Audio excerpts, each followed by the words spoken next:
Hello, welcome to the channel Why Stories. Enjoy watching. Matilda turned off the computer and wearily rested her head on her palms on the desk. She had once again stayed late at the office. There was no one else left in the building except for the security guard, the elderly Ignacio Carrasco. If someone had told her 6 months ago that she would be wasting time just to avoid going home, Matilda would never have believed it. But today, that's exactly how it was. Matilda loved her apartment very much. It was spacious, with 3 rooms, and freshly renovated. She and her husband Emilio had carefully planned every detail, from ordering furniture to plumbing fixtures. They even put a lot of thought into choosing wallpaper for the rooms. It was a very pleasant time for Matilda, reminiscing about the renovation period. Matilda and Emilio had eagerly awaited their cozy nest for a long time. After their wedding, they lived in a rented apartment, saving every penny for a down payment. They had to tighten their belts and make many sacrifices. But the couple never lost hope. They knew what they were saving for. Matilda's mother was the only one who supported her financially. She lived in the village and earned barely enough for utilities, food, and medicine. No one else helped them except her. Emilio's parents had divorced when he was around 13, and his younger sister Sylvia had just started going to school. His father, Salvador Lozano, quickly started a new family. In fact, he was the one who proposed divorce, as he had fallen in love with a colleague. They now had a daughter together, another younger sister for Emilio, whom he hardly knew. Salvador not only paid child support but also frequently gave gifts to his son and daughter and covered their extracurricular activities and courses. He wanted to be close to Emilio and Sylvia, but Vicenta Lozano was too offended. She prevented her ex-husband from meeting their son and Sylvia, and she turned the children against their traitorous father. Emilio used to say that during his teenage years, he hated his father. His mother had successfully shaped a negative opinion of him. But as he grew older, Emilio began to understand and look at many things differently. He loved his mother but realized she had a difficult personality. She always wanted to be in control, demanded absolute obedience, and kept tabs on everyone. Emilio eventually moved out when he became more independent. He enrolled at the university, found a job, and rented a room. He explained to his mother that it was more convenient for him to commute to the university in the mornings. He also resumed contact with his father. At first, Vicenta labeled her son a traitor, thinking he could have stayed with them, keeping their finances intact. They were much needed, especially since Sylvia, her beloved daughter, was now in high school and required tutors and preparation for college. Plus, teenagers didn't dress in cheap clothes from the market. But Emilio remained steadfast, and Vicenta eventually accepted it. She even began to brag to her friends about her independent son. Emilio and Matilda met through mutual acquaintances and immediately liked each other. Both had just graduated from university and started their first jobs in their respective fields. Emilio worked as a lawyer at the local oil company, while Matilda was an accountant at a construction firm. Matilda was drawn to her future husband's kindness, infectious sense of humor, and sharp intellect.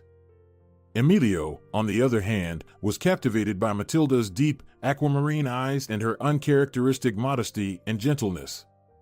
The young couple started dating, and with each passing day, they became more convinced that they were meant for each other. So, when Matilda received a marriage proposal from her beloved approximately a year after they met, it didn't come as a surprise. Matilda's mother was happy for her daughter, but Vicenta thought it was too soon for Emilio to get married. Why the rush? She said when Emilio and Matilda came to her to share the joyful news. You haven't even settled down properly yet. I've been renting an apartment for a while now. We'll live there, Emilio reminded her. Sylvia will be starting college soon, Vicenta blurted out. That's when Matilda realized the true reason for Vicenta's displeasure with Emilio's marriage. Vicenta didn't want to lose her son's financial support. She worked as a cashier at the local theater and earned very little. Her ex-husband's assistance and her son's support made up the majority of her small family's budget. And now, with Emilio getting married, he would, of course, be spending money on himself and his wife. She can go out less and study more, then she'll get into college, Emilio smiled. Vicenta pursed her lips in dissatisfaction but remained silent. The wedding was modest but very beautiful. Emilio wanted to spend all his savings on the celebration, but his father gave him a generous gift and covered all the wedding expenses. Save your money for the apartment, Salvador advised. Or take a trip to the seaside with your young wife. That's important too. Vicenta found out about this generous gesture at the wedding itself and made an unpleasant scene. So, you have no money to pay for our daughter's college preparatory courses, but you can throw it all away on a day of celebration and forget about it. She angrily accused her ex-husband right in front of the embarrassed bride, who wished to sink into the ground. It was awkward to realize that her wedding had become the cause of a scandal. Salvador noticed that Matilda was upset and tried to calm his furious wife, but she wouldn't be appeased. Vicenta, why do you always want to blame me? Her father-in-law finally said. You're the one spoiling our daughter, indulging her in everything.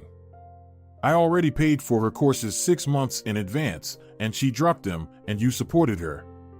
And now it will be the same. She changed her mind, Vicenta defended her daughter angrily. She decided that she's interested in psychology now. So, why should I try to persuade her? Force her to get an uninteresting profession? Salvador just waved his hand. After the wedding, Vicenta and Sylvia often visited the newlyweds. Matilda always welcomed them warmly, pouring coffee and offering something delicious to eat. Even when she longed for some rest after a long workday, she sat with her new relatives and engaged in conversation. Mostly, these conversations revolved around gossip and recipes. Vicenta also loved to praise her daughter. She was intelligent and beautiful, boys chased after her, a dazzling career and a wealthy groom were in her future, according to Vicenta. Matilda would nod in agreement. Sylvia was indeed a very attractive young woman. As for the rest, she was capricious, spoiled, demanding, and believed that everyone around her should cater to her wishes, including her mother, who couldn't keep her family intact, her treacherous father, and even her older brother. Matilda longed for a blissful family life, which, of course, required a good relationship among all family members. So, she tried her best. Emilio often returned from work late, usually tired and hungry. Serve your husband some soup, Vicenta immediately ordered, throwing sympathetic looks at her son. Look how exhausted he is. It's not like he's shuffling papers in an office from 9 to 5. Her mother-in-law was clearly implying that Matilda had a less demanding job. But he works in an office too, Matilda finally couldn't hold back one day. Oh, don't even compare it, Vicenta said, shaking her head. Emilio has a higher ranking position, and he earns more money. They're not given away just like that. Somebody else in Matilda's place might have been offended, but she remained silent. Her mother had instilled in her a deep respect for elders. Sometimes, this attitude made it challenging for Matilda to put rude people in their place. Like it happened right now. Overall, Matilda's relationship with Vicenta was somewhat strained, but there were no open arguments or scandals. Matilda considered this an achievement. Several years passed, and the couple managed to save up the necessary amount for a down payment. They finally had their own apartment, spacious, bright, with a wonderful view of the city park from the window. Emilio and Matilda were overjoyed with their cozy nest and enthusiastically began renovating and furnishing it. They didn't have enough money for everything right away, but the couple didn't lose heart. They gradually purchased construction materials, furniture, and fixtures. And then it was time for the little details, like curtains, sofa cushions, and lamps. Their mothers, however, couldn't help financially. One struggled to make ends meet, while the other pathetically claimed that she was the one raising her daughter, conveniently forgetting the substantial support from her ex-husband. But Salvador made a lavish gift to the young couple, a furniture store voucher. With it, they could afford a living room set and a beautiful kitchen. Matilda and Emilio were very grateful to their father-in-law. It's nothing, he smiled.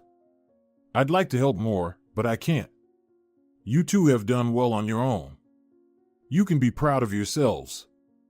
Of course, Vicenta was invited to the housewarming. She looked around in amazement, clearly impressed by the apartment's size. "Why do you two need such a huge place?" she asked her son. "It will cost a fortune in utilities, not to mention the mortgage." "It's fine, we can handle it," Emilio assured her. "I was promoted at work, so my salary is higher now. And we won't be just the two of us for long. Finally, we can start thinking about having children." Matilda smiled. They had decided not to tell anyone yet, but a few days ago, Matilda had a positive pregnancy test. She was already carrying a baby in her heart. It was their little secret. However, a few months later, the couple happily shared the news with Vicenta after an ultrasound confirmed that everything was fine with the baby.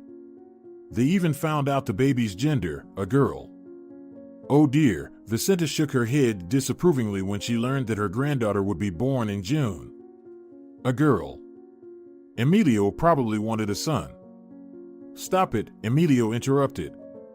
"I didn't really care whether it was a daughter or a son. The most important thing is that the baby is healthy." As for Matilda, the words of her mother-in-law didn't bother her in the slightest. She had grown accustomed to her character. It seemed that, despite Vicenta's constant nagging, Matilda was so happy about becoming a mother that she didn't pay attention to the minor inconveniences, like the elderly mother-in-law's grumbling. A healthy, sturdy baby girl was born right on schedule. Matilda and Emilio joyfully embraced their new parental responsibilities. They decided to name their daughter Ariel. Of course, Emilio's mother was dissatisfied with the choice of name. "Why not Toya?" she asked angrily, looking at the young parents who had just shown her their baby's first document, the birth certificate. "Because we both like the name Ariel," Emilio simply replied, cradling the newborn daughter in his arms. "My mother was named Toya. She wanted a girl with that name in our family." "You know that," Vicenta said, almost in tears. "Why did you name your daughter Sylvia, then?" Matilda couldn't help asking the logical question. "Because at that time, my mother was still alive, and we had a big fight," declared the mother-in-law. She added, "And why aren't you swaddling the child? You should wrap her legs tightly, otherwise, they'll become crooked." Matilda remained silent. Vicenta was once again trying to take control of everything. Enduring her criticisms became increasingly difficult, especially since the elderly woman, finding no resistance, ceased to restrain herself and carefully choose her words. When Emilio was around, Vicenta tried to play the role of a kind angel, offering valuable advice out of love for the children. It wasn't always successful, but at least she pretended to be friendly. However, when Emilio was at work, the mother-in-law showed her true colors. After Ariel's birth, she started coming to their home frequently under the pretext of helping with the newborn.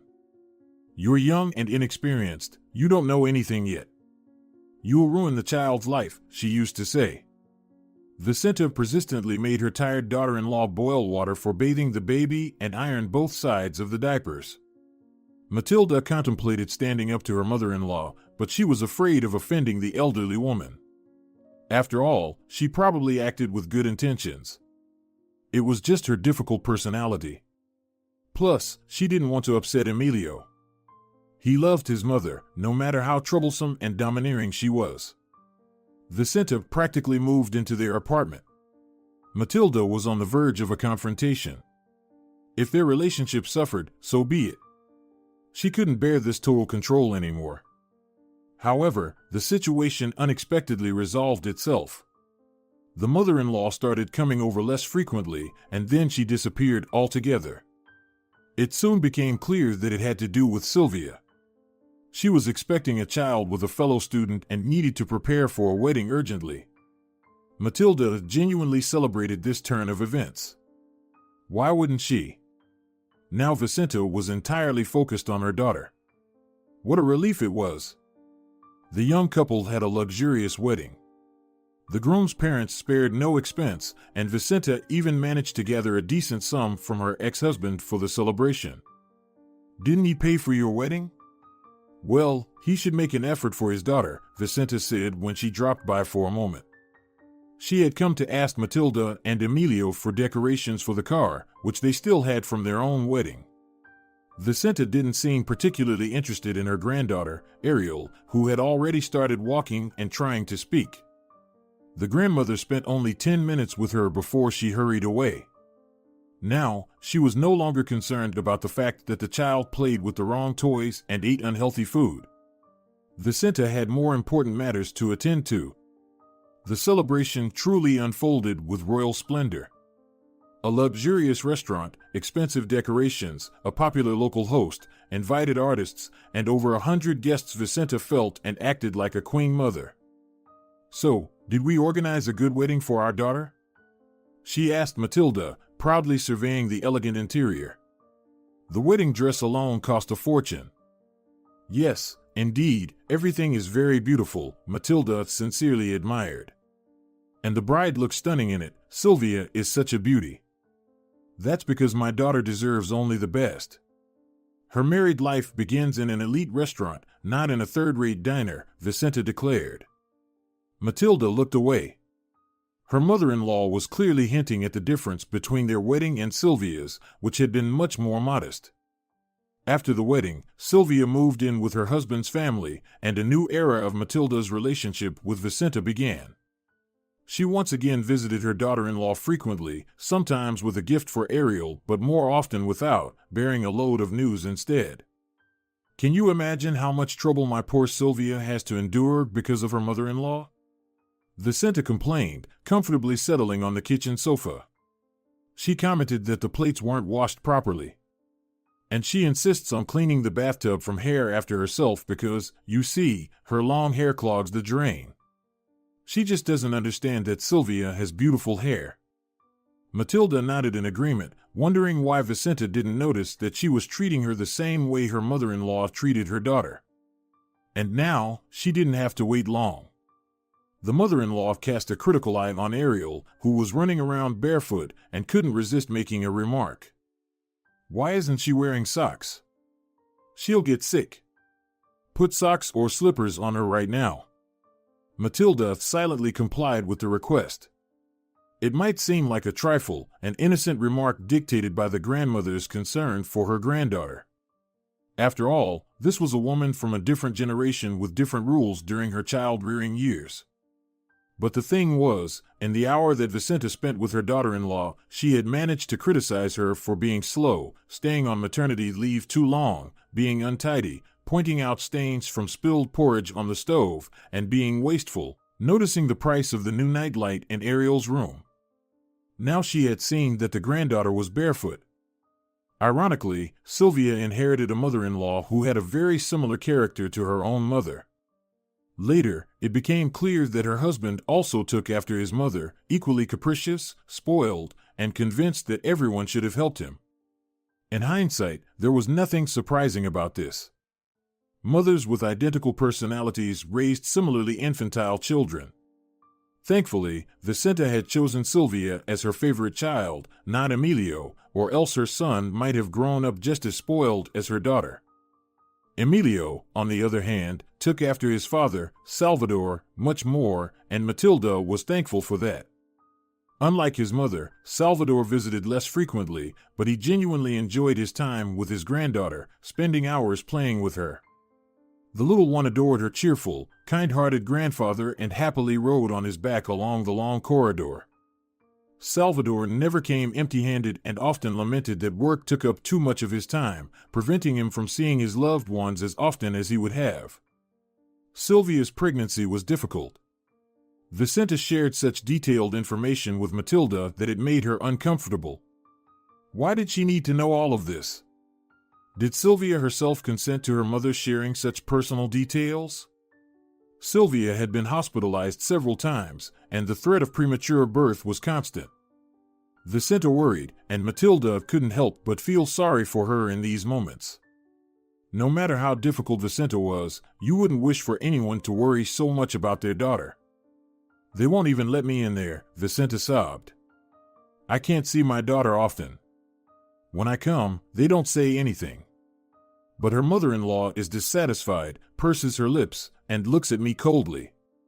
And one time she said that young people these days are weak and fragile. They give birth almost in the field and immediately return to work. She's hinting that my Sylvia is defective and that she can't bear children properly. Do you understand? Matilda understood like no one else. She still had vivid memories of her mother-in-law's behavior during her own pregnancy. She criticized everything, from clothing to posture. She predicted she would give birth to a sick baby if she saw Matilda eating or drinking something she deemed unhealthy. She called her lazy because, during the final stages of pregnancy, Matilda didn't have the energy for cleaning and cooking, and Emilio took care of all that. Once, Vicenta, upon seeing her son with a mop, flew into a rage. "Have you completely turned your husband into a servant? What kind of man mops after a hard day's work? That won't do. And what have you been doing all day? Just lying on the couch?" Emilio's words about how it wasn't difficult for him and that Matilda wasn't feeling well fell on deaf ears when it came to the elderly woman. And now she was complaining to her daughter-in-law about Sylvia's mother-in-law, even reproaching Matilda for being indifferent. "Why are you so silent?" Vicenta couldn't hold back one day. "I'm pouring my heart out to you, telling you how they treat Sylvia in that family, and you don't say a word. So heartless." What could Matilda say? She fully understood Sylvia and sympathized with her. It's very hard when you're constantly being criticized. Remarks are irritating, make you nervous, and ruin your mood. But why didn't Vicenta, after seeing the situation from the other side, change her behavior towards her own daughter-in-law? Fate had given her a chance to understand just how unkind she was. And then Sylvia gave birth to a healthy, sturdy baby girl, whom they named Marta, not Toya, as Vicenta had hoped. Matilda expected a flood of indignation about this. After all, she herself had to endure a lot for daring to name her daughter Ariel. But for some reason, Vicenta genuinely admired the choice of name for her youngest granddaughter, as if she had never said that she wanted her granddaughter to be called Toya. Marta. It sounds so lovely, the mother-in-law rejoiced. It was Sylvia who came up with such a good name. The other grandmother wanted to name the child Dora after her late sister, can you imagine? But my girl showed character. So now we have Marta. She's being discharged the day after tomorrow, will you come? Of course, Matilda and Emilio went to welcome Sylvia from the maternity ward. It was such a joyful occasion. The pregnancy had been difficult, full of worries and dangers, but now it was all behind them. Fortunately, the baby was born healthy, and Sylvia felt well after giving birth. In the waiting room, Matilda had the opportunity to observe how Vicenta and Antonio's mother, Sylvia's husband's mother, engaged in verbal battles. They argued about every little thing. The specifics of caring for a newborn, the quantity and composition of purchases for the newborn, the responsibilities of the young mother and the new father, each of these issues sparked real confrontation. The women even managed to start a conversation about which grandmother, the maternal or paternal one, children usually liked more. Meanwhile, the grandfathers were peacefully talking about something in the corner. It turned out that Matilda's and Sylvia's mothers-in-law were also very similar to each other. Both couldn't stand conflicts and preferred friendly conversations over disputes and scandals. Each of the grandmothers tried to enlist her own grandfather as an ally, but the experienced men didn't succumb to provocations. It was even amusing to watch. But when Sylvia appeared with a pink bundle, wrapped in a lush bough, a real battle ensued between the grandmothers. Each of them wanted to be the first to see their granddaughter's face and hold her.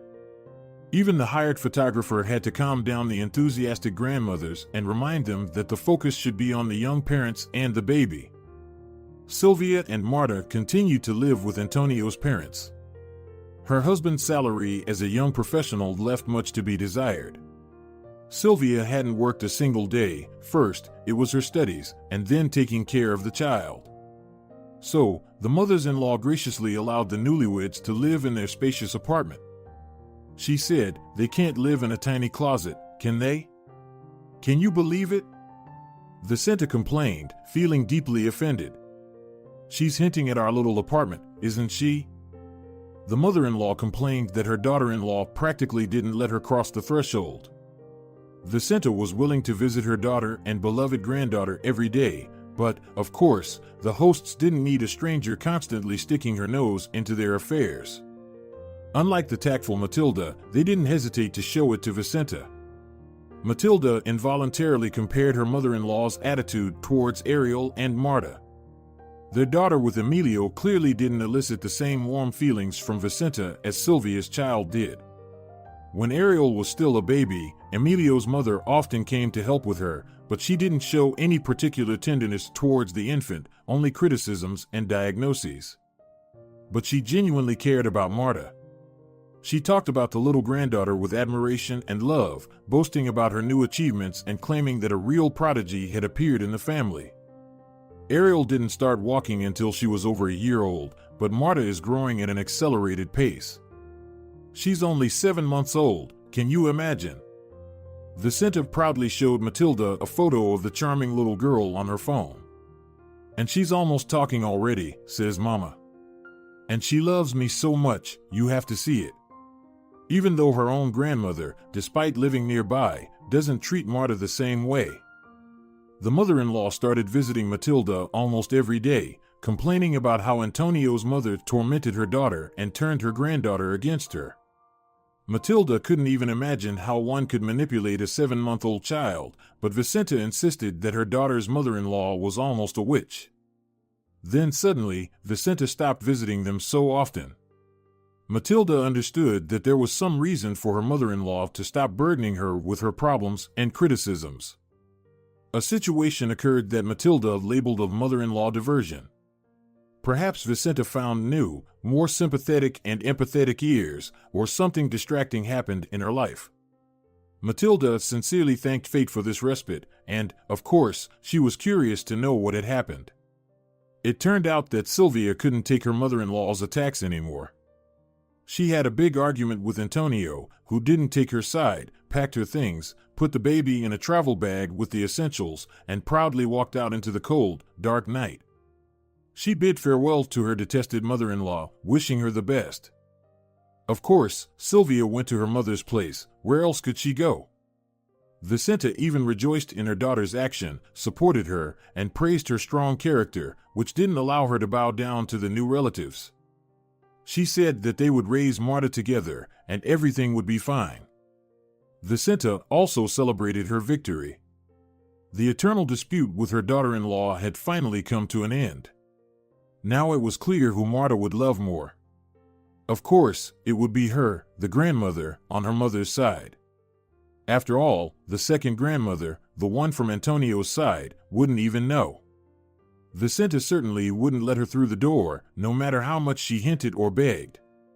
The elderly woman remembered those awkward moments when she was treated like an unwanted guest at her son-in-law's house. Now she would get her revenge. However, the second grandmother didn't rush to crawl on her knees to her granddaughter, Marta. She hardly even resembled herself because her daughter gave birth to the twins around the same time, and her daughter was entirely devoted to taking care of them. What a shameless woman! Vicenta complained about her son-in-law's mother. Grandchildren from a daughter are dear and beloved to them. They give them presents and spend so much time with them. But now we can forget about Marta? How is that even possible? A daughter's grandchildren are dear, and a son's granddaughter is cut off like a piece of cloth. It seemed that the outraged grandmother had already forgotten her intention not to let Antonio's mother cross the threshold, but she didn't show much enthusiasm for making amends. Now Vicenta occasionally dropped by Emilio and Matilda's place for a cup of coffee, claiming that she needed a little break from taking care of the infant. Marta turned out to be a very fussy girl, and she had even started walking. In general, they had their eyes on the child at all times. Sylvia was tired, so everything was up to the loving grandmother. How could she manage without me, my dear daughter? What would she do with such an unreliable husband and his nasty relatives? Vicenta would say. One day, Matilda asked her mother-in-law to watch Ariel. She needed to go to the dentist because she suddenly had a toothache. But Vicenta quickly packed her bags to leave. She clearly came to her son's house to relax and didn't want to babysit her elder granddaughter. It wasn't in her plans. So, Matilda had to take her little daughter with her to the clinic. She managed it, she was used to it. Then Antonio appeared out of nowhere. One evening, he simply arrived at Vicenta's apartment with a suitcase and declared that he wanted to live with his family, and he had every right to do so. Of course, Vicenta perked up with hope. Now she would take revenge on her son-in-law, who had been treating her daughter and herself so disdainfully. He would understand why they couldn't be treated with such neglect. But then Sylvia intervened. It turned out that she had missed Antonio very much. She had wanted to reconcile with him for a long time, but hadn't dared to take the first step. The young couple hugged tightly in front of the astonished Vicenta and kissed. There were no doubts left, the son-in-law would indeed move in with them. Sylvia had decided, so there was no other option. They had to accept it. Matilda learned all of this from Emilio. She called him in tears and told him about her troubles. She says she has to cook for 3 adults now, Emilio recounted. Antonio doesn't do anything around the house, he doesn't even take care of the child. He comes home from work and immediately starts surfing the net. Sylvia doesn't seem to be doing much either. Mother cooks and cleans up after them, and she even throws their laundry in the washing machine.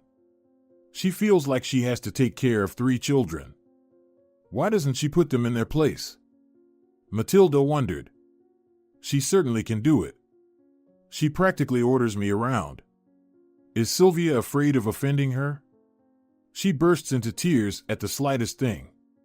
She says nobody loves her and cries about how miserable she is. She's been weaving ropes with her mother since childhood. She has a talent for it. Some time passed, and Vicenta came to her daughter-in-law again. Matilda had already returned to work, so she usually had a lot to do in the evenings. The impeccable order in the house, as it used to be, was no longer there. Sometimes in the morning, they didn't have time to make the bed or wash their dishes. Of course, all of this did not escape the watchful eye of her mother-in-law. "Why have you completely stopped cleaning?" she asked. "Why don't you ask your son this question? After all, we both work now. We have a little daughter. So, we don't divide tasks into male and female categories. Everyone does what they can." "That's not right," Vicenta criticized. "Throughout history, cooking and cleaning have been a woman's responsibility." "Is Sylvia cleaning the apartment?" Matilda asked. "Does she manage both taking care of the little one and doing household chores?" "It's different." Vicenta sighed bitterly. "You got a great husband, and she got some breadwinners. He earns pennies and doesn't lift a finger at home. Their little daughter only irritates him. All he knows how to do is play games on his phone and criticize me. To you?" Matilda was even more surprised by the audacity of Sylvia, her husband's mother. "What kind of criticism? He lives off everything ready, and she isn't satisfied with it. To me, right? If the soup is too salty or if I didn't iron his shirt properly." "You iron his shirts?" Matilda was increasingly astonished. "Of course. Sylvia is having a hard time. She hasn't fully recovered from her difficult pregnancy. He doesn't know how to do anything himself. So, I have to. He can't go to work in a wrinkled shirt, can he?"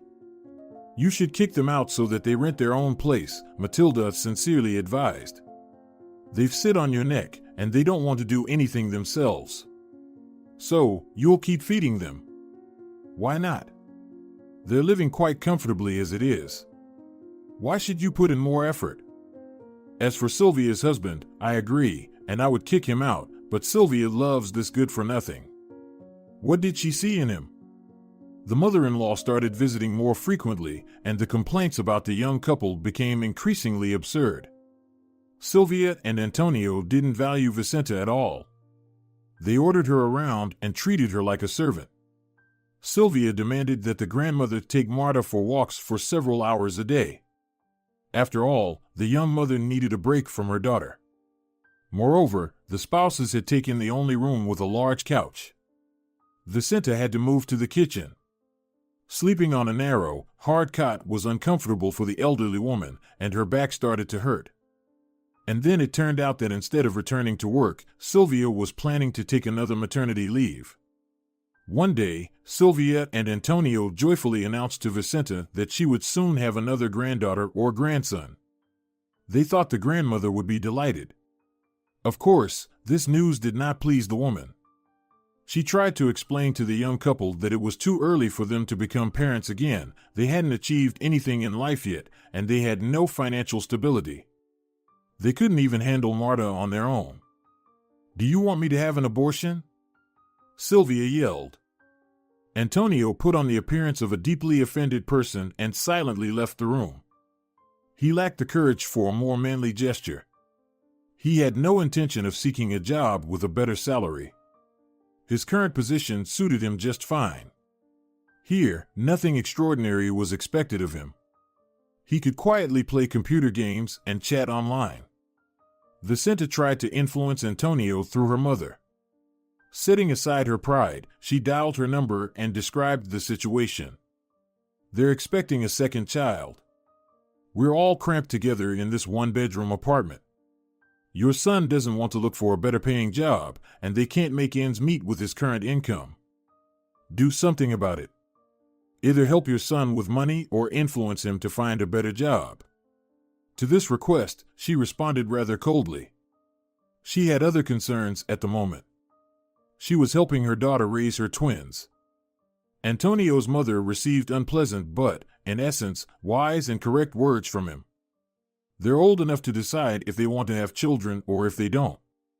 They should figure out housing for themselves. We've done our part. We raised our son, gave him an education, and held a wedding. Now he should settle down on his own. He's not a child anymore. Yes, but he's settling down at my expense, Vicenta tried to convey to her. "Well, that's not my problem," she replied. "You invited freeloaders into your home, now deal with it. If you want, kick them out. They'll get on their feet faster. It's your choice." Vicenta, in tears, told Matilda and Emilio about this conversation. There was no one else she could complain to. "In principle, she's right," her son noted. "When we were the same age, we didn't rush to have children. We worked and rented an apartment. We saved for a down payment. What's stopping them? You should tell them to leave." "But how can I kick out my own flesh and blood?" Vicenta looked at Emilio with sad eyes. "Sylvia will get upset. Besides, she'll be lost without me, with such an unreliable husband." "She won't be lost," Emilio confidently stated. "And her husband will get his act together. Well, either that or he won't be able to handle the hardships and will leave. Either way, it's better than the current situation." "But she won't leave," Vicenta sighed. "She has a share in the apartment, and she told me that a few days ago." Complaints about Antonio became more serious. He started to be rude to Vicenta, openly argued with her, and demanded money for their granddaughter's expenses. Sylvia supported her husband in everything. She believed that Vicenta should have fed them, taken care of their daughter, and even been happy that the young family was living with her, brightening her lonely life. "What would you do all day alone?" Sylvia smiled. "But this way, we're nearby. You see how your granddaughter is growing up. It's such a great joy. Just imagine how many lonely old people envy you right now." Sylvia had lived with her mother almost the same way as before getting married. She didn't cook or clean. Sometimes she took her daughter for a walk, but mostly she was talking in her numerous online chats and constantly sending messages to someone. She had a very active virtual life and a crowd of online friends. Emilio tried to talk to his sister and her husband, but it was like talking to a brick wall. Both of them believed that everyone owed them the rest of their lives. One day, after another complaint from Emilio's mother, Emilio threatened Antonio. He told him that if he was rude to Vicenta again, they would kick him out of the apartment. That same evening, Vicenta called her son. Matilda thought she wanted to thank him for his support and care, but it turned out to be quite the opposite. She told me that I'm rude and uncouth and that I nearly ruined my sister's marriage, Emilio said, shaking his head in bewilderment. She asked me not to interfere anymore and said that she barely managed to dissuade Antonio from going to the police. He was planning to file a complaint against me. Perhaps it's best not to interfere, Matilda shrugged. It doesn't concern us. We're doing just fine. I feel sorry for my mother. She's lost all dignity. They've relegated her to the kitchen, taken her money, and used her like a servant. But what can you do if it seems like she's fine with the situation herself? If it were otherwise, she would have already kicked the freeloaders out. Matilda felt that Vicenta had become obsessed with the idea of her indispensability. She enjoyed having power over people. Even now, she was still in control of the situation. Sylvia and Antonio completely depended on her. Most likely, deep down, the mother-in-law was even pleased with the situation. Why wouldn't she be? Her daughter and her husband couldn't do without her, especially with a child. Moreover, there was now a pleasant halo of self-sacrifice surrounding her, a selfless mother giving herself completely for her daughter's happiness. Some more time passed. Sylvia was about to give birth to her second child. Marta had been moved to the kitchen, and her crib was placed next to her grandmother's couch. They explained it by saying that the baby would be born soon and that the future mom needed to rest a little before the upcoming sleepless nights. But Marta was such a restless sleeper. She needed to take her to the potty in the middle of the night or give her some water. The already exhausted Vicenta was now completely drained. She used to get some sleep, albeit not much. In the mornings, her back and neck would ache from sleeping on the hard couch, but she could endure it. Marta was always by her side. She didn't want to sleep in her crib, and almost every night she climbed onto the already narrow kitchen couch with her grandmother. Sylvia and her son-in-law had more demands than ever. For some reason, they decided that Vicenta should buy a stroller and a crib for the newborn. They assigned Salvador to buy an educational playmat. After all, an uncle should give something to his nephew. But in all her life, Ariel hadn't received even a cheap chocolate bar from her aunt.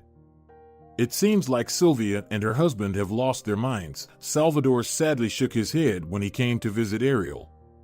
They've landed on your mother's shoulders and are just hanging there. And she looks awful. They've taken over her place. She barely gets to see her granddaughter. Have you seen her lately? She used to visit us often. Now, it seems like she's disappeared again, Matilda replied. Maybe she's too busy. Sylvia has a tight grip on her now. She was always the only one who could get through to Vicenta. And then what Matilda later regretted happened. She wished she could go back in time and firmly say no. At least offer a different kind of help, but not agree to Vicenta's request. One evening, her mother-in-law appeared at her son's apartment. She looked, of course, not great, pale, thinner, tired, even haggard. Without her usual makeup and hairstyle, she seemed older than she actually was. There was sadness and weariness in her eyes. Matilda invited Vicenta into the living room, seated her on the couch, and poured her some coffee. How else could she respond? She had been raised to respect her elders. Besides, Vicenta's appearance invoked pity and concern. Matilda was even thankful for this life lesson fate had given her. After all, she had raised her own daughter. She was now drawing conclusions while looking at the fruits of her mother-in-law's upbringing. She overprotected her and permitted her too much, and where did it lead to? I can't stand living in my own apartment anymore, Vicenta began her sad story. I sleep in the kitchen on the couch. They've put Marta next to me. I cook for everyone, do the laundry, and clean up. I can't catch a break. I can't even meet up with my friends. I only occasionally drop by your place for 5 minutes because we live close by. Thanks for not kicking me out. At least I get some rest here.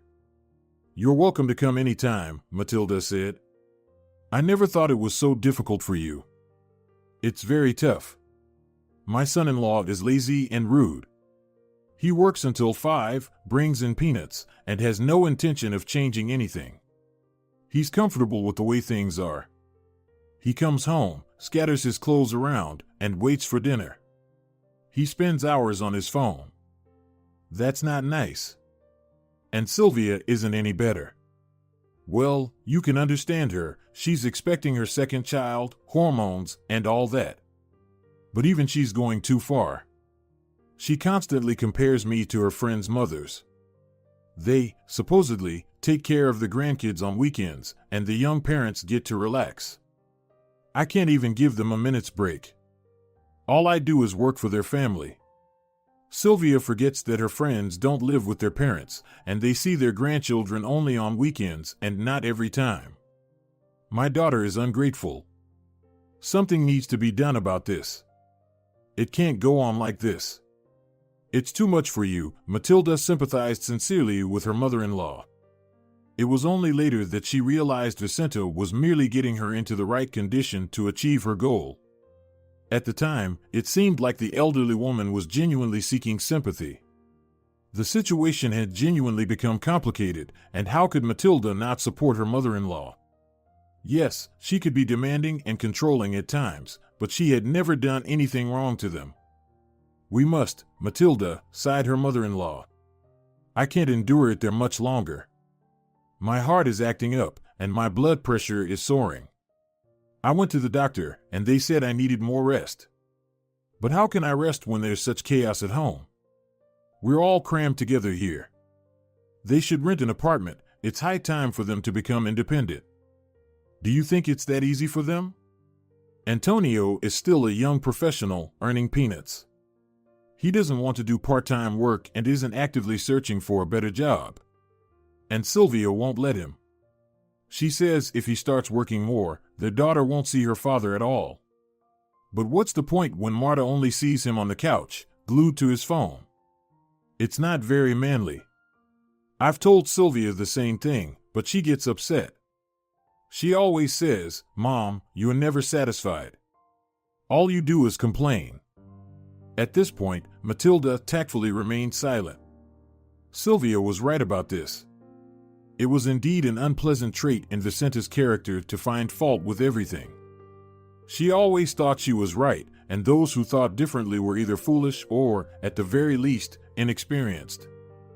But I did find a way out, Vicenta continued. I found some part-time work for my lazy son-in-law. My friend's son works as a loader in a store in the evenings, and they need someone to pay well, so let him work with his hands. That way, they can save up for their own place. And did he agree? It doesn't seem like Antonio is inclined to work hard for the family's benefit. But where can he go? We had a big argument recently. I gave my son-in-law an ultimatum: either you move to a rented apartment within a month, or you're out of here like a cork from a champagne bottle. I told him to gather his things and leave. I can feed my daughter and the kids without him. I don't need the deadweight of a lazy son-in-law who also needs to be taken care of. Did you really say it? Yes, you know me. I can be firm when needed. And how did they react? Well, what do you think? They got offended, of course. Sylvia threw a tantrum, shouting that I was trying to ruin her happy family. She loves that layabout. He, too, got all defensive, accusing me of kicking out his own daughter, who's about to give birth. I had to remind him that the daughter would stay here. It's this good-for-nothing son-in-law who will go fend for himself if he doesn't shape up. You did the right thing, Matilda approved. Now, there's just a month left to endure, and the situation will resolve itself one way or another. That's the catch. In this very month, Vicenta sadly shook her head. The young ones are mad at me now. They give me hostile looks and mutter under their breath. But speaking about household chores, nothing has changed. I'm still doing all the housework, and I'm still sleeping on the kitchen couch. We're having more arguments than ever before. It used to happen before, but now it's happening out of nowhere. They blame me for everything. I can't stand being there anymore. Yes, it's not easy. So, I thought, Would you allow me to stay with you for this difficult month? Let Sylvia feel what it's like to manage the household and take care of the child without my help.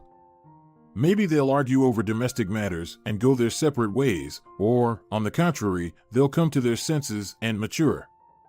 I feel like I won't be able to stay there with them for more than a week. Stay with us? Matilda hadn't expected this at all. Naturally, she wasn't thrilled with the idea. She could endure her mother-in-law's complaints and demands for an hour, but living with her for a whole month? Why not? Vicenta continued to lay out her thoughts. You have a big, spacious apartment, unlike our cramped space. You have a bedroom, Ariel has her own room, and there's no one in the living room. So, I can stay here for now. After all, I'm not a stranger, I'm the mother of the head of your family. And I'll help out wherever I can. I'll take Ariel to school and dance classes. Matilda contemplated. She needed time to weigh the pros and cons. But how could she tell Vicenta about it? She was convinced that her decision would be beneficial from all angles, and her mother-in-law was only asking to stay for a month, not such a long time. Declining her now? Vicenta would definitely get hurt, Matilda was certain of that, and she didn't want any unpleasant lingering feelings. She always preferred a good reconciliation over a big fight. Enduring a month of grumbling and nitpicking from Emilio's mother, well, that was an acceptable price for harmonious family relationships. After all, Matilda had long learned not to pay much attention to the many things her mother-in-law said. So, she would probably have to agree. All right, Matilda finally delivered her verdict. Of course, you can move in. There's plenty of space. You won't inconvenience us. Thank you. The mother-in-law rushed to hug her daughter-in-law. It had never happened before. Matilda inferred from this that Vicenta was truly having a tough time living in her own apartment. I'll come to your place tomorrow and let those freeloaders manage on their own. They were able to have children, they should know how to take responsibility, right? Of course, Matilda nodded. Very soon, the woman regretted her momentary weakness. Allowing Vicenta into her home was a mistake, and it wasn't just about her constant criticisms. Matilda quickly stopped feeling like the mistress of the apartment. Initially, Vicenta behaved perfectly. She sat quietly in the living room, watching TV, doing embroidery, or reading newspapers. She faithfully picked up Ariel from daycare, accompanied her granddaughter to dance class, baked pancakes for the family in the morning, and even gave compliments, something she hadn't done before. Your Ariel is such a smart girl. So calm and independent. Marta, on the other hand, we've spoiled too much, and she's often capricious. But Marta is still quite young. Ariel will be starting school soon, she's already a grown-up girl. No, her perfect behavior is entirely your fault. Well, and genetics, of course, played its role. When I was her age, I was just as smart, already knew how to read and count, and always obeyed my parents. At some point, Matilda even felt pleased that Vicenta had moved in with them. Firstly, their relationship had clearly improved. Secondly, it was so nice not to rush to pick up Ariel from daycare after work because her caring grandmother had already taken her. But this idyllic situation couldn't last forever. Very soon, Vicenta stopped trying to appear like the perfect grandmother and a positive person and showed her true colors. However, Matilda was mentally prepared for this. Why are you peeling the potatoes so thickly? It's not economical, you should make them thinner. You oversalted the soup again. And you need to use fewer spices for the sauce, it's not healthy. Why isn't Ariel asleep at such a late hour? So what if it's Friday? A child should have a routine. You didn't make the beds again this morning. Why did you get a cat? It's nothing but trouble. Hair is everywhere, and it smells. Besides, it can infect everyone with worms. And I'm allergic to cats, in case you forgot. Do you want me to leave your place this way? These and other criticisms poured out of Vicenta as if from an overflowing horn of plenty. She held back in front of Emilio, but he often returned home from work late. In those moments when her son wasn't at home, the mother-in-law tried to prove to Matilda that she was an incompetent housewife and a negligent mother. It was unpleasant, of course, but she could bear it. Matilda counted the days until the end of the agreed-upon month. Very soon, her mother-in-law would return home, and Sylvia could be in charge there. It seemed that Antonio had not succeeded in finding a rental apartment according to the initial plan. He couldn't hold down the part-time job that Vicenta had found for him. So, following Vicenta's original plan, the time for her son-in-law to pack his bags had come. The mother-in-law tried to establish her own order in her son's apartment. One day, when Matilda returned home, she didn't find a whole range of household cleaning supplies in the bathroom cabinet. These products were not cheap, and she ordered them from Sweden, but they made cleaning enjoyable and effortless. Matilda had long forgotten what it was like to scrub tiles for hours. All it took was to run a sponge soaked in the magical cleaner along the wall, and it started to shine with cleanliness. The woman couldn't wait to use her new cleaning supplies, but they were missing from the drawer. Of course, Matilda asked her mother-in-law about it. "Ah, that poison?" Vicenta quickly understood what was being talked about. "I threw it away. There is no need to use harmful chemicals. I've always managed with regular household soap. It's been tried and tested for decades. And you bought all these things, thinking they were great. These were very expensive and environmentally friendly products." Matilda nearly cried from frustration. How could someone behave so rudely in someone else's home, where they had been welcomed for a while? And they cost a fortune. "Please ask for my permission before throwing anything away in this house." "So that's how you're going to talk now?" Vicenta pursed her lips. "Are you hinting that I'm a freeloader? Trying to kick me out? Finding fault with me, so I'll leave myself? Just live here until the end of the month, as we agreed, but behave like a human being. You can't bring your own rules into someone else's house. You're so ungrateful. I'm raising your child and making breakfast in the mornings, and you treat me like this. I'm asking you, don't throw anything away in this house without my knowledge," Matilda repeated, going to her bedroom. "There isn't much time left until the end of the month. I need to try to keep my composure. Soon everything will work itself out." But Vicenta didn't listen to Matilda. She continued to act as the mistress of the apartment when her son and daughter-in-law were at work. And one day, Matilda returned home to find the refrigerator half empty. Frozen semi-finished products, frozen vegetable mixes, and dumplings from the store had disappeared from the freezer. And on the shelves, Matilda couldn't find Ariel's favorite yogurts and fruit curds, which had always been here in abundance. Of course, the woman immediately understood who was doing this and demanded an explanation from Vicenta. "You should thank me." She didn't seem embarrassed at all. "I threw away all those harmful products. Haven't you read the labels? I'm doing this for your sake, so you don't ruin your health. You eat all the wrong things. Listen to the elderly. All of this is just junk food, and you spend so much money on it.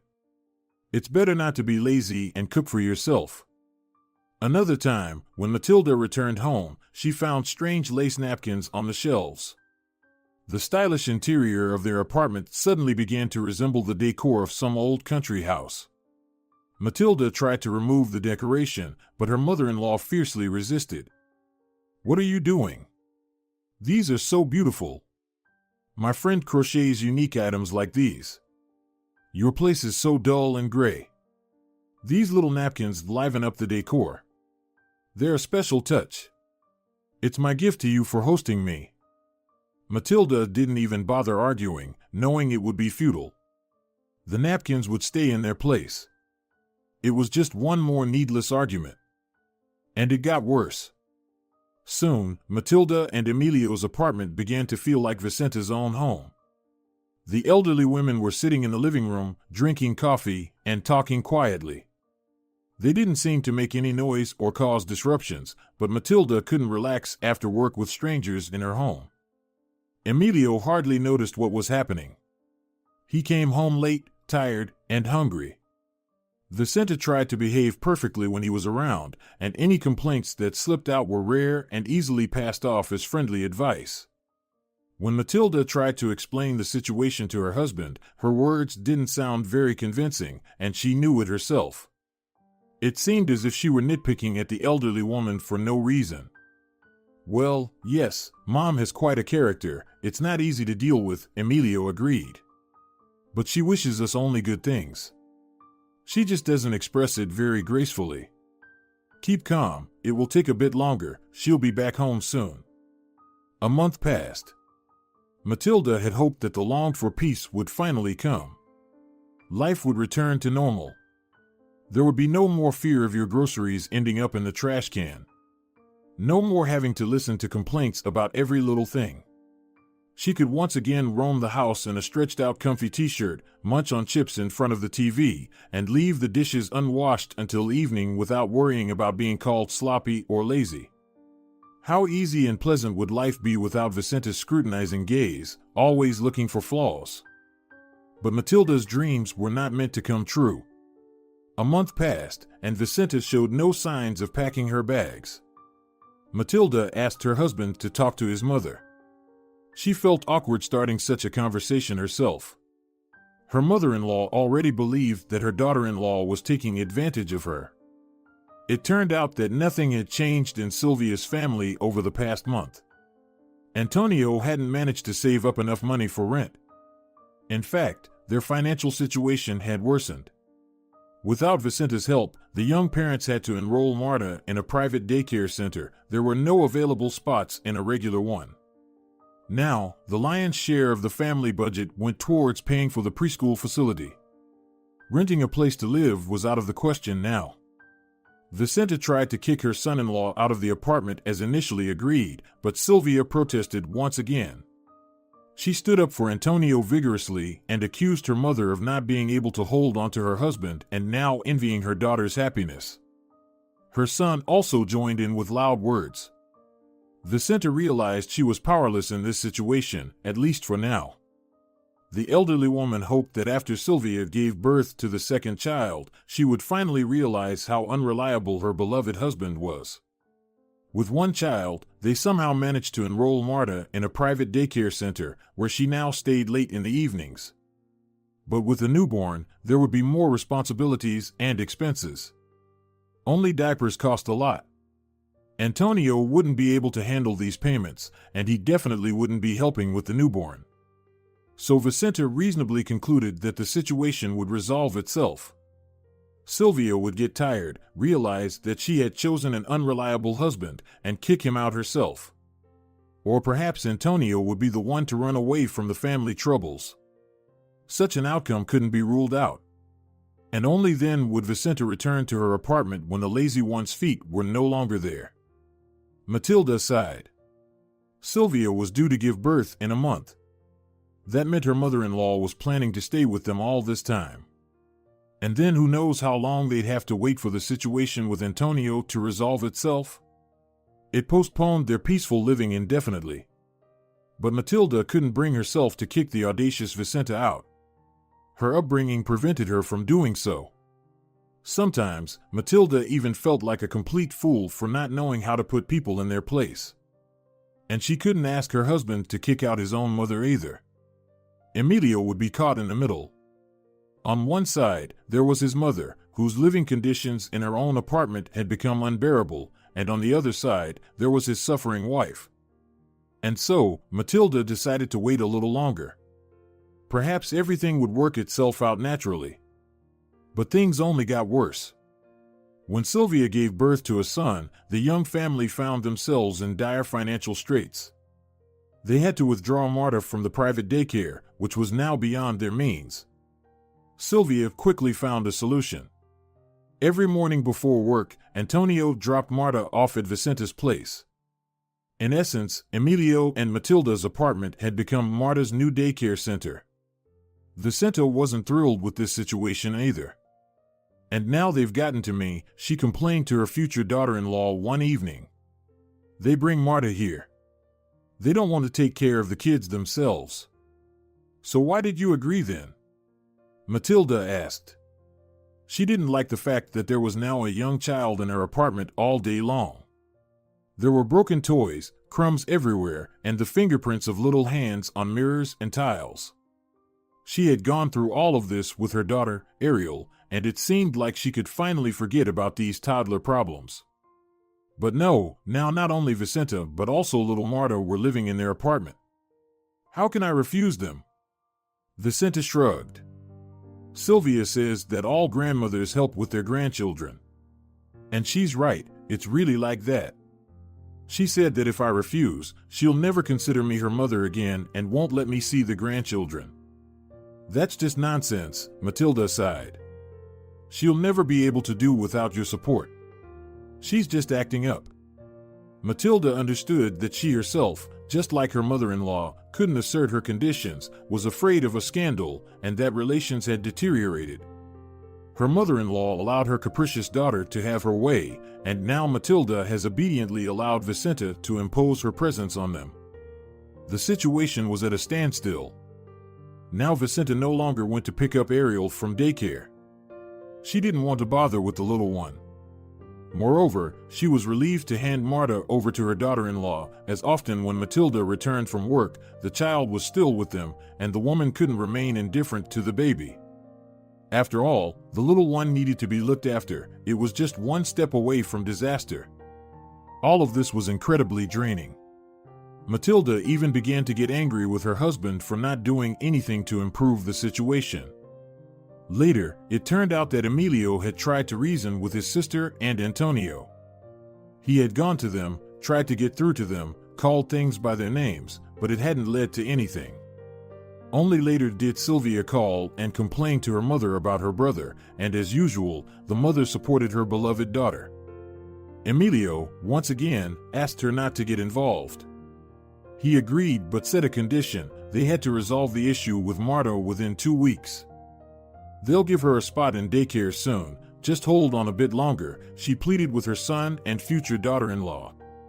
You see for yourselves that the situation is hopeless. And then it became even harder. Emilio was transferred to another position that involved business trips. If Vicenta could somewhat restrain herself in front of her son, in his absence, she felt like the full-fledged owner of the apartment. And now these periods were happening much more frequently. One day, Matilda suddenly realized that when her husband was away on business trips, she preferred to stay late at work just to avoid returning to their own apartment. It used to be her cozy place and a quiet harbor to shelter from life storms. But now, Vicenta has completely taken over. Ariel was often picked up by their neighbor. The girl and her son enjoyed playing together, so it wasn't a burden for the woman. On the contrary, while the children were playing with their toys, she could take care of household chores, so there was no rush to get to the daycare. So Matilda found herself in the office, delaying her return and scolding herself for allowing such an absurd situation to happen. She didn't want to go home at all. Right now, her tired mother-in-law was taking care of the hyperactive Marta all day long. Toys were scattered everywhere, and many of them were probably already broken. Ariel would be upset again. How many times had Matilda asked her mother-in-law not to let the youngest granddaughter play with her daughter's favorite dolls, and she had even hidden them in a locked closet. But after trying to distract Marta for some time, Vicenta, of course, ignored these requests. The child was allowed to do anything. If Matilda had returned home on time, she would have had to take care of Marta for at least a couple of hours while waiting for Antonio, and with the tired mother-in-law's complaints and nitpicking, there was nowhere for her to escape. Lately, Vicenta has expressed dissatisfaction with her daughter-in-law staying late at work constantly and even coming up with some rather fantastical explanations for it. For instance, she genuinely believed that her son's wife had found a lover at work. If Matilda were to confess that she no longer felt at ease in her own home and thus didn't rush to return, her mother-in-law wouldn't have believed her. Vicenta sincerely thought that she wasn't inconveniencing the young couple. On the contrary, before they had Marta, she had even helped them with the child and never failed to mention it at every opportunity. Something needed to be done about this situation urgently. This couldn't go on like this. Emilio tried to reason with Vicenta, but he didn't get anywhere. He couldn't be too harsh and categorical with her. After all, she was his mother. Besides, he didn't see half of what Matilda had to endure. Her husband often worked late, and now there were these business trips on top of that. He was hardly ever at home. What could they do? They needed the money to cover mortgage payments. Unlike Sylvia and Antonio, nobody had provided them with housing. Matilda found herself stuck in the office again. The elderly janitor, Ignacio, entered the room. "I see the lights are on. I thought you might have forgotten to turn them off. It's not right, so I came in to fix it." "There's a lot of work," Matilda smiled. "Poor young people. They have to spend time away from their families to make a living. You're in quite challenging conditions. And you have a child, right?" "Yes, a daughter. My neighbor picked her up from a daycare today, so I'm not in a hurry." "A neighbor? So, your grandparents aren't helping you out? Or do you not have any?" Matilda fell silent. It was difficult to explain the situation in just a couple of words to someone she barely knew. Plus, it wasn't necessary. Ignacio probably asked out of politeness. "Well, I'm a lonely man," the janitor suddenly confessed, taking a seat on an empty chair. "That's why I'm still working. At least here, I get to interact with people." "You don't have a family?" "I had one once. A wife and a daughter. But my wife passed away 10 years ago, and Katerina left for the capital long before that. She's pursuing a career there and is quite successful. A big apartment, a car, and several trips by the sea each year. But she's turning 40 soon and isn't in a hurry to get married. She doesn't have children yet. Her mother didn't live to see them either. Katerina hardly has time for that, obviously. She calls once a month and on holidays. Well, she sends gifts, too, by mail. I send her gifts as well. That's the extent of our communication." "That's sad." There was so much sadness and bitterness in Ignacio's words that Matilda, for a while, forgot about her own problems. She literally felt the weight of loneliness pressing down on this man. "That's how I live, alone like an owl. I have a couple of friends, of course, but they have wives, children, and grandchildren, all busy with their own affairs. They have to take their kids to daycare, pick them up from school, or take them to their country houses. And what about me? I come home, turn on the TV just to have some noise around, and there's no one to even exchange a word with." "Why haven't you gotten married again?" Matilda asked. "I think there are plenty of single women your age around." "Well, I wasn't very good at meeting ladies, even when I was younger," Ignacio replied with a slightly embarrassed smile. "And now, I've completely forgotten how to do it. But I do crave companionship, attention, and care. I really want someone by my side." Suddenly, something clicked in Matilda's mind. Ignacio was suffering from loneliness in his spacious, empty apartment.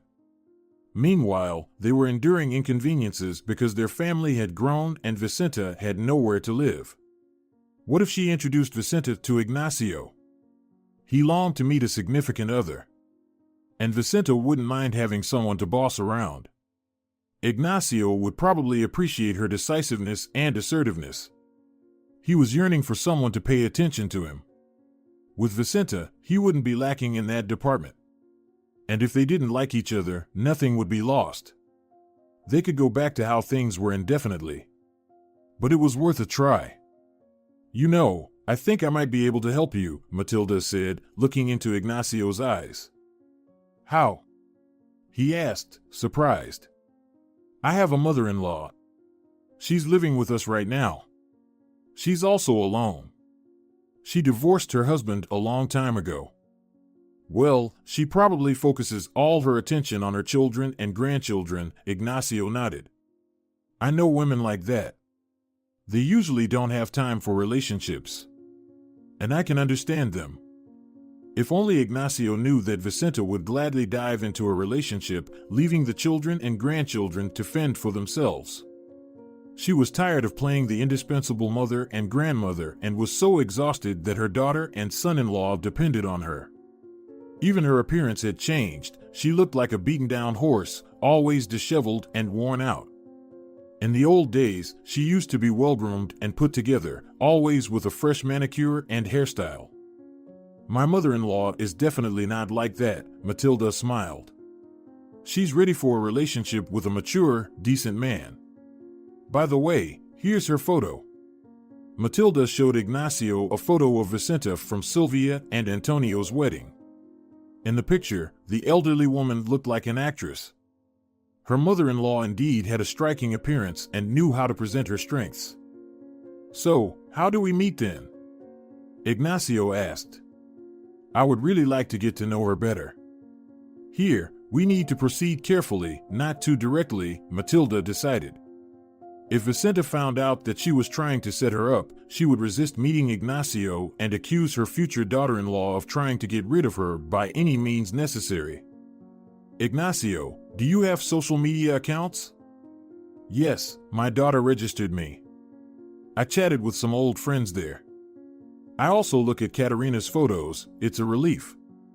My mother-in-law also likes spending time on social media. Let me give you a link to her profile. It might be the easiest way to start a conversation. Just don't mention that I facilitated this. It'll be better that way, especially if things don't work out between you two." "Got it," Ignacio nodded. "I'll do everything you say. Thank you for the opportunity." "You're welcome," Matilda smiled. "I hope that soon there will be 2 more happy people in the world." Ignacio didn't waste any time and left several enthusiastic comments under Vicenta's photos that very evening. Later, while scrolling through the news before going to sleep, Matilda saw those eloquent and courteous remarks. Ignacio knew how to express himself gracefully. Who would have thought he was able to do it? Well done, Ignacio. Of course, Vicenta was really flattered to have a virtual admirer. Matilda could see that her mother-in-law was now frequently exchanging messages with him, smiling. Apparently, her communication with Ignacio was moving in the right direction. Vicenta had started taking care of herself again. Matilda no longer heard as many criticisms and complaints from her. Vicenta was now channeling her energy in a different direction. Life was clearly improving. Matilda hoped that Ignacio wouldn't stop halfway and would take a decisive step to propose living together. One evening, Vicenta, dressed beautifully and elegantly, slipped out of the house. Matilda knew that Ignacio had invited her on a date for the first time today. He had mentioned it to a colleague, even though she hadn't asked him about his personal life. Vicenta returned late. Matilda noticed with relief that Vicenta was in high spirits. She even complimented her future daughter-in-law. "You're such a clever girl. You've already prepared dinner and tidied up. How do you manage to do it all?" Matilda just smiled. She hadn't done anything out of the ordinary, she had always managed to do everything. But before, her mother-in-law had always looked for things to criticize. Today, she was all goodwill.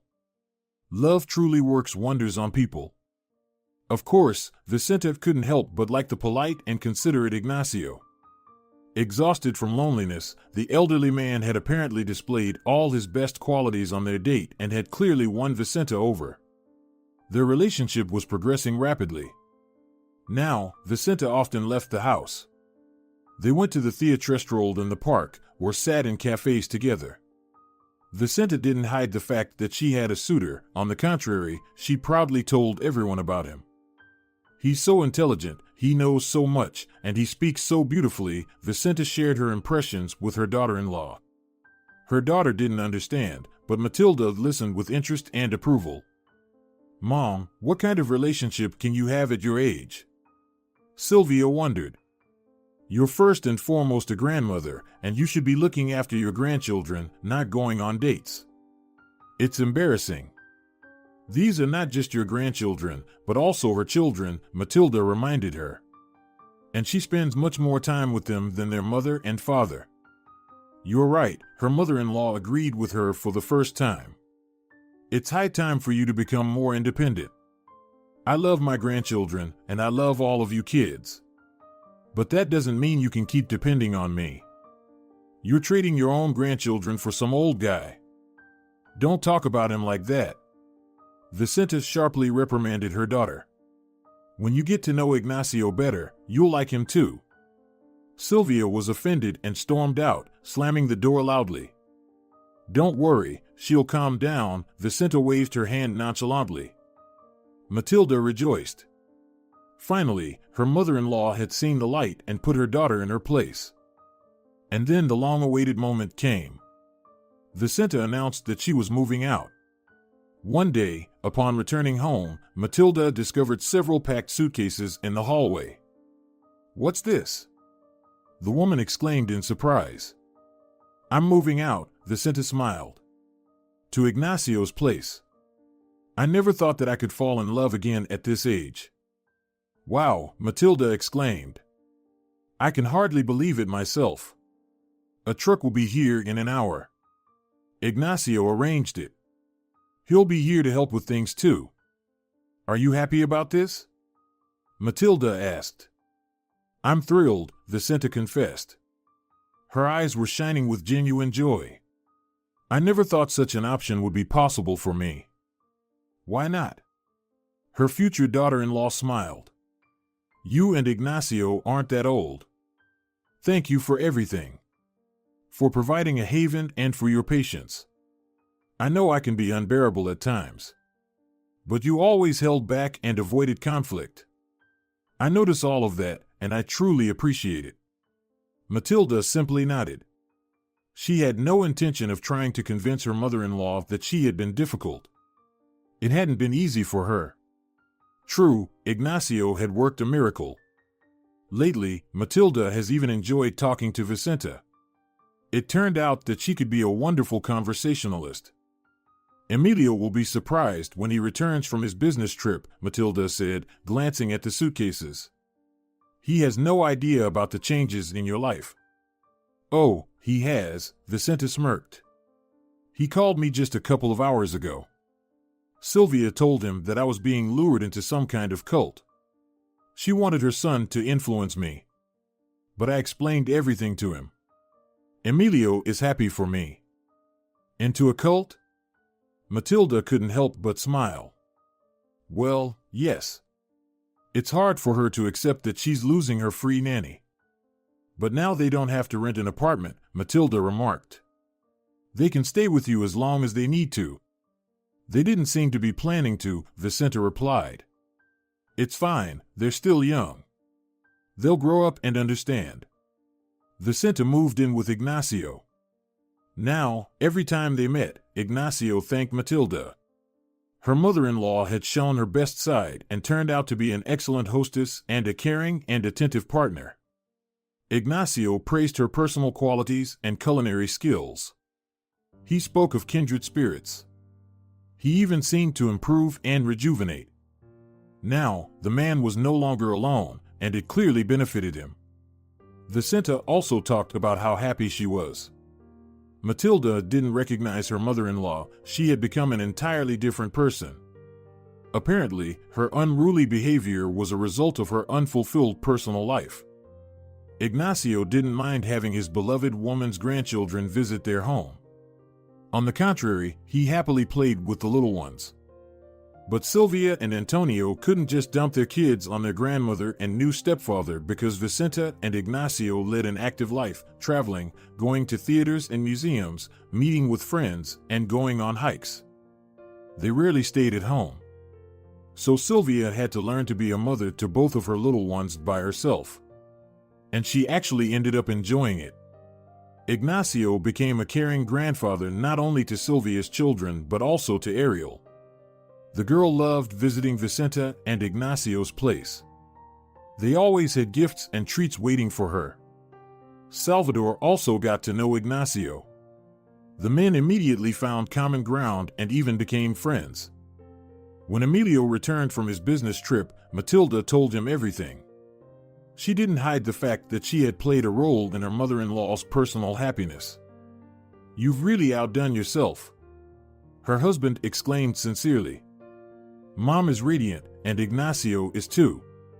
How did you manage to arrange everything so well?" Now we're free, and two people have found each other. You could say we've created a family. I don't know, Matilda shrugged. I just wanted everyone to be happy. If you're enjoying it as well, leave a like and subscribe.